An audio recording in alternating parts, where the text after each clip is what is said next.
ونصلی ونسلم علی رسولہ الکریم اما بعد فاعوذ باللہ من الشیطان الرجیم بسم اللہ الرحمن الرحیم۔ میرے واجب الاحترام میرے عزیز دوستوں، بزرگوں، بھائیوں،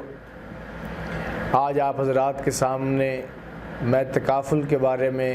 چند باتیں عرض کرنا چاہتا ہوں۔ پچھلی ویڈیو کے اندر انشورنس کے ناجائز ہونے کی وجوہات بھی بیان کی اور انشورنس کے ناجائز ہونے کا حکم بھی بیان کیا۔ اب انشورنس کا نعم البدل، یعنی اگر یہ انشورنس ناجائز ہے تو اس کا کوئی نہ کوئی نعم البدل بھی ہوگا جو جائز ہوگا۔ تو آج جو ہے انشورنس کا نعم البدل جو ہے آپ حضرات کے سامنے رکھنا چاہتا ہوں، جسے تکافل اردو کے اندر تکافل کہتے ہیں۔ یعنی جو نفع آپ جو ہے انشورنس سے حاصل کر رہے تھے وہی نفع آپ کو تکافل سے ملے گا، لیکن وہاں سے نفع جو مل رہا تھا آپ کو وہ حرام تھا اور آپ گنہگار بھی ہو رہے تھے، اور یہاں سے آپ جب نفع لیں گے تکافل کے ذریعے سے تو وہی نفع آپ کے لیے جائز بھی ہوگا اور اس کے اوپر آپ کو گناہ بھی نہیں ہوگا۔ تو یعنی کہ سسٹم کے چینج ہونے سے جو ہے حکم تبدیل ہو جایا کرتا ہے، جو ہے معاملے کے تبدیل ہونے سے حکم تبدیل ہو جایا کرتا ہے۔ اس کے اوپر دلیل کے طور پہ بخاری شریف کے اندر حدیث مبارکہ موجود ہے کہ اللہ کے نبی صلی اللہ علیہ وسلم کے پاس ایک صحابی رسول آئے، آ کر حضور علیہ السلام سے کہا کہ یا رسول اللہ، یہ میں کھجوریں آپ کو جو ہے ہدیے کے طور پہ اللہ کے نبی کو کھجوریں پیش کی۔ جب یہ کھجوریں اللہ کے نبی صلی اللہ علیہ وسلم کو پیش کی گئی تو حضور علیہ السلام نے وہ کھجوریں پکڑیں تو کھجوریں بڑی زبردست قسم کی کھجوریں تھیں، تر و تازہ کھجوریں تھیں۔ تو حضور علیہ السلام نے اس صحابی سے پوچھا کہ تمہارے علاقے میں ساری کھجوریں ایسی ہوتی ہیں؟ اس نے کہا نہیں یا رسول اللہ، ہمارے علاقے میں ساری کھجوریں ایسی نہیں ہوا کرتی، بلکہ حضور علیہ السلام کے پاس ایک صحابی آئے تو انہوں نے آ کے اللہ کے نبی صلی اللہ علیہ وسلم کو کھجوریں پیش کی ہدیے کے طور پہ، تحفے کے طور پر۔ تو اللہ کے نبی صلی اللہ علیہ وسلم نے وہ کھجوریں پکڑیں، کھجوروں کو دیکھا، کھجوریں بڑی زبردست اور تر و تازہ تھی۔ تو اللہ کے نبی صلی اللہ علیہ وسلم نے فرمایا کہ تمہارے علاقے کے اندر ساری کھجوریں ایسی ہوتی ہیں؟ انہوں نے کہا نہیں یا رسول اللہ، ہمارے علاقے میں تو ایسی کھجوریں نہیں ہوتی، بلکہ میں تو وہاں اپنے علاقے سے خشک کھجوریں لے کے آیا تھا، تو میں نے یہاں پہ آ کے بازار کے اندر اپنی 2 کلو خشک کھجوریں جو ہے کسی کو بیچی ہیں، اور 2 کلو بیچنے کے بعد میں نے اس سے یہ تازہ جو ہے خوبصورت قسم کی یہ تر و تازہ کھجوریں 1 کلو لے لی ہیں، یعنی 2 کلو کھجوریں دے کر جو ہے میں نے 1 کلو کھجوریں لے لی ہیں۔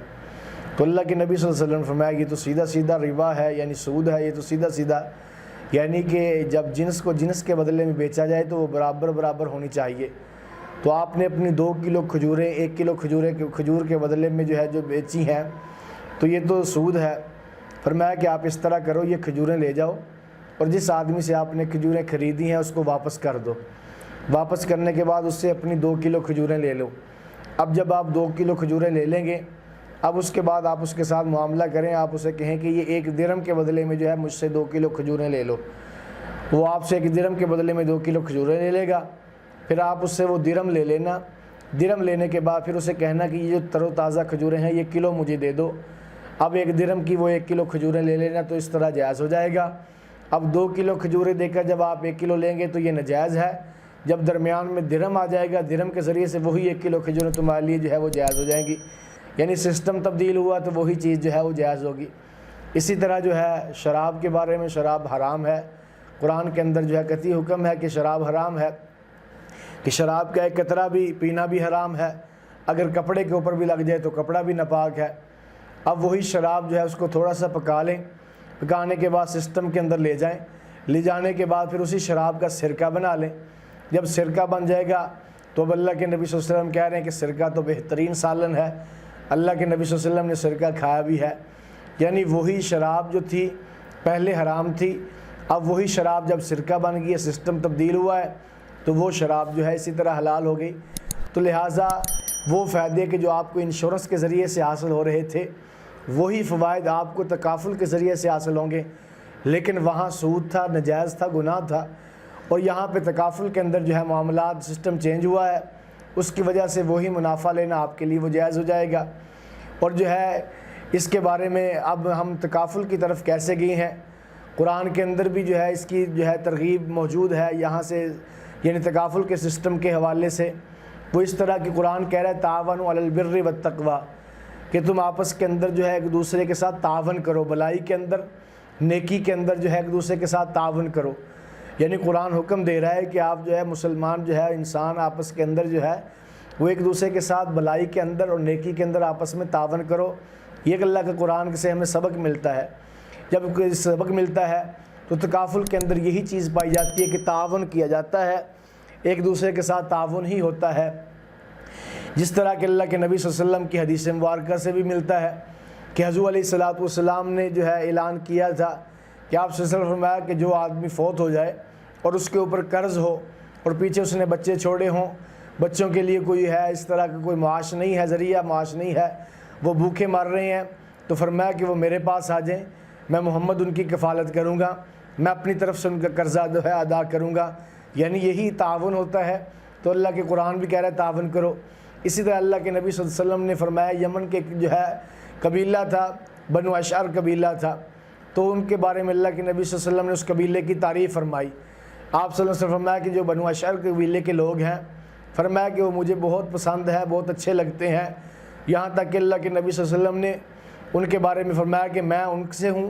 وہ مجھ سے ہیں۔ یعنی ان کی عادات ایسی تھی۔ وہ عادات ان کی کیا تھی کہ بنو اشعر قبیلے کے لوگ اس طرح کرتے تھے کہ جب ان کے پاس کوئی قحط آ جاتا، اس طرح پہ ساز و سامان ختم ہونے لگ جاتا، لوگ بھوک کے اوپر اتر آتے، تو پھر وہ لوگ اس طرح کرتے، سارا مال اپنا جمع کرتے کپڑے کے اندر سارا مال لا کے اپنے گھر سے جمع کر دیتے۔ جمع کرنے کے بعد جو اب کسی کے پاس 2 کھجوریں ہیں، کسی کے پاس 10 ہیں، کسی کے پاس 20 ہے، کسی کے پاس 100,000 کھجور ہیں۔ یعنی یہ مثال دے رہا ہوں کھجور کی۔ اب اس کے پاس اتنی تھی، وہ ساری لا کے انہوں نے ایک جو ہے کپڑے کے اندر جمع کر دیتے تھے۔ جمع کرنے کے بعد پھر جتنے لوگ ہوتے تھے سب کو برابر تقسیم کرتے تھے۔ یعنی برابر اگر سب کو 10 آ رہی ہیں، جس کے پاس 2 تھیں اس کو بھی 10 مل رہی ہیں، جس کے پاس 100 تھی اس کو بھی 10 مل رہی ہیں۔ تو گویا پھر سب لوگ جو ہے ایک طرح کے ہو جاتے تھے کہ یعنی کوئی ان کے اندر پھر فرق نہیں رہتا تھا کہ فلاں کے پاس زیادہ ہے، فلاں کے پاس کم ہے۔ تو اللہ کے نبی صلی اللہ علیہ وسلم نے ان کے اس معاملے کو دیکھ کر تعریف فرمائی ہے۔ یہ بعض برادریوں کے اندر بھی آپس میں ہوتا ہے کہ وہ برادریاں آپس میں جمع ہوتی ہیں اور جو ہے کچھ پیسے ڈالتی ہیں، پیسے ڈالنے کے بعد مثال کے طور پہ برتن خرید لیے۔ اگر کوئی خوشی غمی ہوتی ہے، بجائے بازار سے آپ جو ہے برتن خریدیں، ٹینٹ والوں سے وہاں سے برتن لیں، ان کا کرایہ ادا کریں، تو وہ برادری جو ہے کچھ آپس کے اندر پیسے جمع کرتی ہیں، برتن خرید کے رکھ لیتے ہیں۔ جب کسی کی فوتگی ہوتی ہے، کوئی خوشی کا موقع ہوتا ہے، تو وہ برتن اٹھا کے بغیر کرائے کے ان کو دے دیتے ہیں، وہ استعمال کر کے پھر جمع کر لیتے ہیں۔ اس طرح جو ہے برادریوں کے اندر عام طور پہ یہ کام ہوتا رہتا ہے۔ اسی کو تعاون کہتے ہیں کہ آپس میں ایک دوسرے کے ساتھ بلائی کا اور نیکی کا ایک دوسرے کے ساتھ تعاون کیا کرو۔ اب اصل بات کی طرف آتے ہیں، تکافل کی طرف۔ تکافل کے اندر کیا فرق جو ہے، انشورنس کے اندر کیا تھا اور تکافل کے اندر کیا ہے، وہ ناجائز کیوں ہے، یہ جائز کیوں ہے، اس کے اندر جو ہے بنیادی فرق سمجھیں۔ انشورنس جو تھی اس کے اندر یہ ہوتا تھا کہ سارا پیسہ جو ہے ایک جگہ پہ جمع کیا جاتا تھا، آپس کے اندر وہ جو پیسہ ہم دیتے تھے وہ قرضے کے طور پہ دیتے تھے، کوئی مزاربت نہیں ہوتی تھی، کوئی مشارکت نہیں ہوتی تھی، کوئی ان کے ساتھ معاملہ نہیں کیا جاتا تھا، بلکہ پیسہ کمپنی کو دے دیا جاتا تھا، ان سے کہہ دیا جاتا تھا اتنی قسطیں آپ نے، وہ کہتے تھے اتنی قسطیں آپ نے دینی ہے اور آپ کو 10 سال کے بعد جو ہے ہم اتنے 15 لاکھ روپے، اتنے لاکھ روپے آپ کو دے دیں گے، درمیان میں ایکسیڈنٹ ہو گیا تو تب بھی دے دیں گے، آپ مر گئے تو تب بھی دے دیں گے۔ کوئی ان کے ساتھ جو ہے معاملہ طے نہیں ہوا، کوئی مزاربت، کوئی مشارکت نہیں ہوئی۔ آپ نے قرضے کے طور پہ پیسے دیے تھے 2 لاکھ روپیہ، آپ نے 2 لاکھ دیا ہے قرضہ، وہ آپ کو جو 10 لاکھ واپس کریں گے یا آپ کو 12 لاکھ واپس کریں، تو یہ تو سیدھا سود ہے۔ یعنی قرضے کا آپ نے 2 لاکھ دیا تو آپ کو واپسی پہ 2 لاکھ لینے کا حق ہے، اس سے زیادہ 1 روپیہ بھی لیں گے تو آپ کے لیے سود ہوگا۔ لیکن دوسری طرف تکافل کو دیکھیں، تکافل کے اندر ایسا نہیں ہے۔ تکافل کے اندر 2 اکاؤنٹ الگ الگ بنائے جاتے ہیں۔ مثال کے طور پر آپ نے 1 لاکھ روپیہ دیا ہے، جب آپ 1 لاکھ روپیہ دیتے ہیں، اب آپ سوال کریں گے جی ہم جو 1 لاکھ جو کمپنی کو دے رہے ہیں، تکافل والے کو، ان کو دے رہے ہیں، یہ 1 لاکھ قرضے کے طور پہ دے رہے ہیں، یہ آپ قرضہ نہیں دے رہے ہیں۔ وہ آپ سے پہلے ڈیل کریں گے کہ ہم آپ کے ساتھ مزاربت کر رہے ہیں، ہم آپ کے ساتھ مشارکت کر رہے ہیں، آپ سے قرضہ نہیں لے رہے۔ آپ نے 1 لاکھ روپیہ دے دیا، 10 سال کی آپ نے تکافل ان سے کر لیا، 10 لاکھ کا آپ جو ہے 10 سال کا آپ کے ان کے ساتھ جو ہے معاہدہ ہو گیا کہ 10 سال کے اندر میں نے 5 لاکھ روپیہ آپ کو دینا ہے۔ اب آپ نے 1 لاکھ روپیہ ان کو دے دیا، جو ان کی اب آپس میں شرائط ہیں، جب آپ تکافل کروائیں گے تو وہ آپ سے وہ شرائط کریں گے، آپ سے جو ہے معاملات کریں گے، مزاربت یا مشارکت جو بھی کریں گے وہ آپ حضرات جب کریں گے تو ان سے جو ہے وہ آپ کے ساتھ ساری ڈیل کر لیں گے۔ آپ نے 1 لاکھ روپیہ جمع کروا دیا، جب آپ 1 لاکھ ان کو جمع کروائیں گے تو وہ 95,000 وہ کہیں گے یہ 95,000 جو ہے ہم آپ کا اس کے 95,000 کے ساتھ معاملات کریں گے، اس سے مزاربت کریں گے یا مشارکت کریں گے، اور یہ جو اوپر والا 5,000 ہے یہ آپ کا وقف کر دیں گے، یعنی یہ آپ کی طرف سے وقف ہو گیا۔ 95,000 جو ہے ہم اس سے جو ہے آپ کے جو ہے تجارت کریں گے، کاروبار کریں گے، اور جو اوپر والا 5,000 ہے وہ آپ کی طرف سے وقف ہو گیا، جس طرح مسجد کو دے دیا، مدرسے کو دے دیا، کسی غریب یتیم کو دے دیا، یہ 5,000 جو ہے وہ الگ وقف کے جو ہے اکاؤنٹ میں چلا گیا، اور 95,000 جو ہے آپ کا کاروبار کے اکاؤنٹ کے اندر چلا گیا۔ توجہ سے میری بات کو سمجھنا، توجہ نہیں کرو گے تو آپ کو بات سمجھ نہیں آئے گی۔ یہ 95,000 اس طرف چلا گیا، 5,000 اس طرف چلا گیا، یہ 2 الگ الگ اکاؤنٹ ہے۔ اب یہاں پہ وقف کی طرف 5,000 گیا، 95,000 جب اس طرف چلا گیا، اب اس 95,000 سے جو ہے وہ آپ کا کاروبار کریں گے۔ 10 سال کا آپ نے تکافل کروایا، فیملی تکافل کروایا، اور انہوں نے کہا ہم اس سے کاروبار کریں گے اور 10 سال کے بعد آپ کو 15 لاکھ روپے دیں گے۔ آپ نے 5 لاکھ روپے دیا، ہم 5 لاکھ سے کاروبار کریں گے، اور اوپر والا لاکھ میں سے جو اوپر والا 5,000 ہے وہ آپ کی طرف سے وقف ہو گیا، اور یہ 95,000 سے جو ہم جو کاروبار کرے ہیں 10 سال کے بعد ہم آپ کو جو ہے 15 لاکھ روپیہ دیں گے، اور جو ہے یا 12 لاکھ جتنا بھی طے ہو گیا اتنا ہم دیں گے۔ اب درمیان میں آپ کی موت واقع ہو گئی، یا آپ 10 سال پورے کر گئے، آپ کی موت واقع نہیں تو 10 سال کے بعد آپ کو جو ہے ساری رقم لوٹا دی جائے گی۔ اب سوال یہ ہوتا ہے کہ انہوں نے 95,000 جو ہے کیا،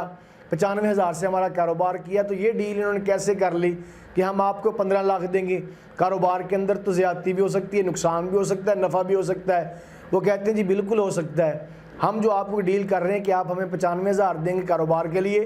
اور جو 5,000 جو آپ نے اوپر وقف کر لی، جو ہمارے اس اکاؤنٹ وقف کے اکاؤنٹ میں جمع کروا دیا، ہم نے 10 سال آپ کے 95,000 سے کاروبار کیا،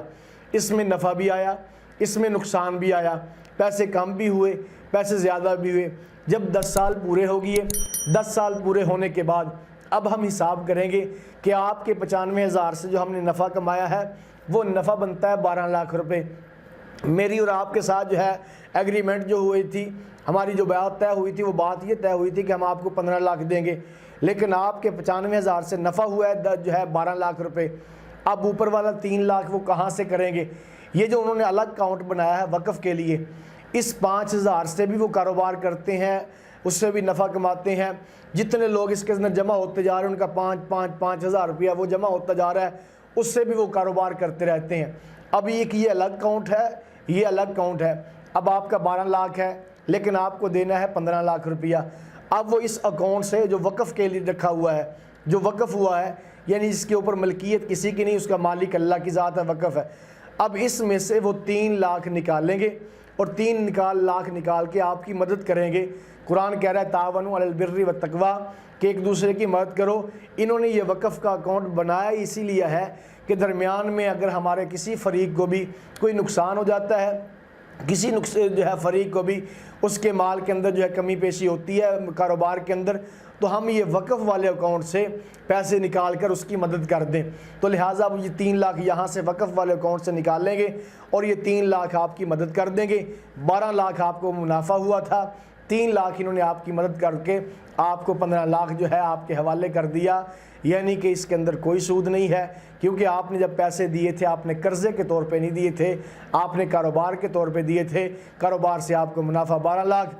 3 لاکھ انہوں نے آپ کی جو ہے خدمت کی ہے، آپ کا تعاون کیا ہے، تو لہٰذا اس کے اندر کوئی برائی نہیں، اس کے اندر کوئی گناہ نہیں۔ انشورنس کے اندر بھی 15 لاکھ آپ کو ملنا تھا، ادھر بھی آپ کو 15 لاکھ ملا، وہ حرام طریقے سے آپ نے لینا تھا، اس کے اندر آپ نے گناہگار ہونا تھا، اور یہ جائز طریقے سے آپ نے لیا، اس کے اندر آپ کو کوئی گناہ نہیں ہے۔ اگر درمیان کے اندر بھی آپ کی موت واقع ہو گئی تو یہ 15 لاکھ جو ہے آپ کا 95,000 تھا، اس سے کاروبار کر رہے تھے، آپ نے 2 مہینے کے بعد